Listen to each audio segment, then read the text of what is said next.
10 വർഷം മുമ്പ് ഇതേ ആശുപത്രിയിൽ വൈദ്യപരിശോധനയ്ക്ക് എത്തുമ്പോൾ കുറച്ചുകൂടി മാനസിക സംഘർഷത്തിലായിരുന്നു അന്ന് ഷൈൻ എന്ന് ആ ദൃശ്യങ്ങളിൽ നിന്നൊക്കെ വ്യക്തമാണ്. കാരണം എന്താണ്, അന്ന് വലിയ അങ്കലാപ്പ് മുഖത്ത് പ്രകടമായിരുന്നു. പോലീസിനെ സംബന്ധിച്ച തെളിവുകൾ സഹിതമാണ് അന്ന് പിടിയിലാകുന്നത്. പക്ഷേ ഇന്നിപ്പോൾ അല്പം കൂളായിട്ട് ഉള്ള ഒരു സാഹചര്യം ഒരുങ്ങിയിട്ടുണ്ടല്ലേ. കാരണം സ്റ്റേഷൻ ജാമ്യം ലഭിക്കാവുന്ന വകുപ്പുകൾ പ്രകാരമാണ് ഇപ്പോൾ കേസ് രജിസ്റ്റർ ചെയ്തിരിക്കുന്നത്. അങ്ങനെയൊക്കെ നോക്കുമ്പോൾ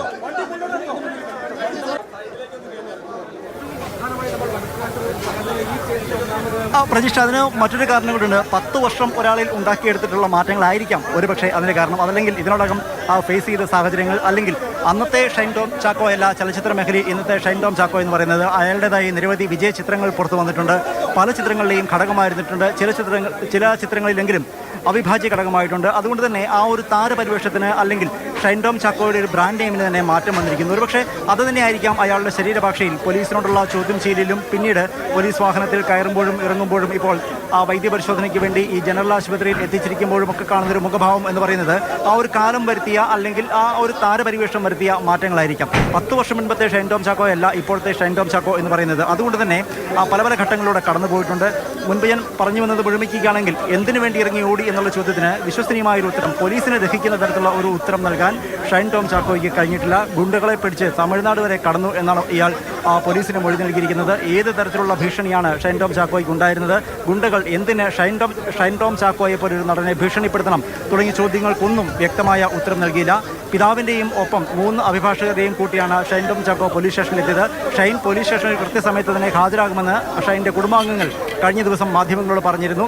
അതനുസരിച്ച് രാവിലെ ഹാജരാകുകയും ചെയ്തു. പക്ഷേ പിന്നീട് പോലീസ് അത് വിശദമായ ചോദ്യാവലി തയ്യാറാക്കി. അതായത് 36 ചോദ്യങ്ങളടങ്ങുന്ന ചോദ്യാവലിയാണ് ഷൈനോട് ചോദിക്കാൻ വേണ്ടി തയ്യാറാക്കി വെച്ചിരിക്കുന്നത്. ഈ 36 ചോദ്യങ്ങൾക്കും വ്യക്തമായ ഒരു ഉത്തരം പോലീസിന് കിട്ടേണ്ടതുണ്ട്. അതിന് വ്യക്തമായ ഒരു ഉത്തരം കിട്ടിയിട്ടില്ല. മാത്രവുമല്ല ചില ആശയക്കുഴപ്പങ്ങൾ അല്ലെങ്കിൽ പരസ്പരം കൂട്ടിയോജിപ്പിക്കാനാവാത്ത ചില വിട്ടുപോകലുകൾ ഷൈൻ നൽകിയ ഉത്തരങ്ങളിലുണ്ട്. അതുകൊണ്ട് തന്നെയാണ് ഷൈൻ്റെ അറസ്റ്റ് രേഖപ്പെടുത്തിയിരിക്കുന്നത്.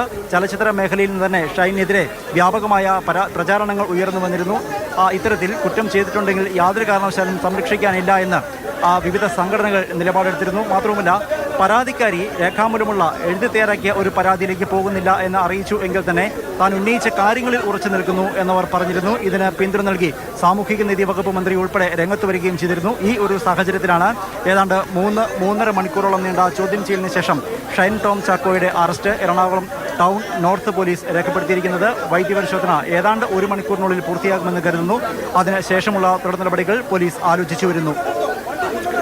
പ്രദീപ് സൂചിപ്പിച്ചതുപോലെ തന്നെ 2015 അന്ന് അതേ ആശുപത്രിയിൽ വന്ന ഷൈൻ ഇപ്പറയുന്ന ലഹരി കേസുമായി ബന്ധപ്പെട്ട് ഫ്ളാറ്റിലെ ലഹരി ഉപയോഗവുമായി ബന്ധപ്പെട്ട് അറസ്റ്റിലാകുന്നു. പിന്നീട് 2018 വിചാരണ നടപടികൾ ആരംഭിക്കുന്നു. 2025 എത്തുമ്പോൾ അതിൽ നിന്ന് കുറ്റമുക്തനാകുന്നു.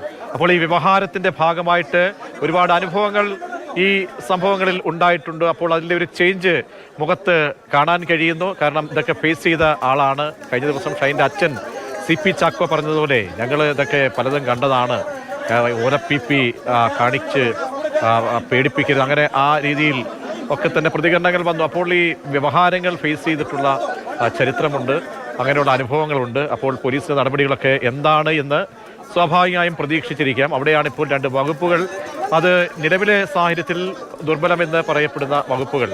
ആ വകുപ്പുകൾ അനുസരിച്ചാണെങ്കിൽ പോലീസിനെ സംബന്ധിച്ചോളം ഇപ്പോൾ ഇടാവുന്ന 2 വകുപ്പുകളാണ്. ആ വകുപ്പുകളിലെ പ്രത്യേകത എന്ന് പറയുമ്പോൾ അത് സ്റ്റേഷൻ ജാമ്യം നൽകാം, അതല്ല പോലീസിൻ്റെ വിവേചന അധികാരം വെച്ച് ഈ വ്യക്തിയെ കോടതിയിൽ കൊണ്ടുപോയി ഹാജരാക്കാം, മജിസ്ട്രേറ്റ് മുൻപിൽ ഹാജരാക്കാം. അങ്ങനെ അവിടെ നിന്നും ജാമ്യം നൽകാനുള്ള, അത് മറിച്ചൊന്നും വലിയ കാര്യത്തിലേക്ക് പോകാനുള്ള സാധ്യത ഇല്ല. കാരണം അങ്ങനെ നിൽക്കുന്ന ഒരു കേസാണ്. ആ കേസിലാണ് വൈദ്യപരിശോധന എന്ന പ്രധാനപ്പെട്ട ഒരു റിസൾട്ട് കിട്ടുക. പോലീസിനെ സംബന്ധിച്ചോളം ഒരു പോസിറ്റീവായിട്ട് കിട്ടുമെന്നാണ് അവർ പ്രതീക്ഷിക്കുന്നത്.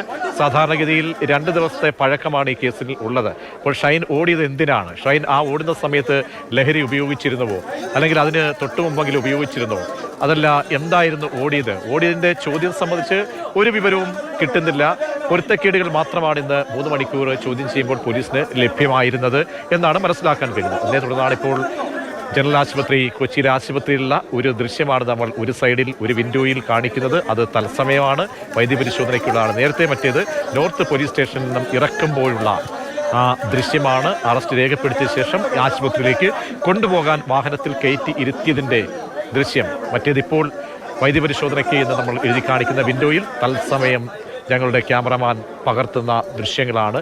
അല്പസമയത്തിനകം ഈ വൈദ്യപരിശോധന അല്പസങ്കീർണമായൊരു പ്രോസസ്സാണ്.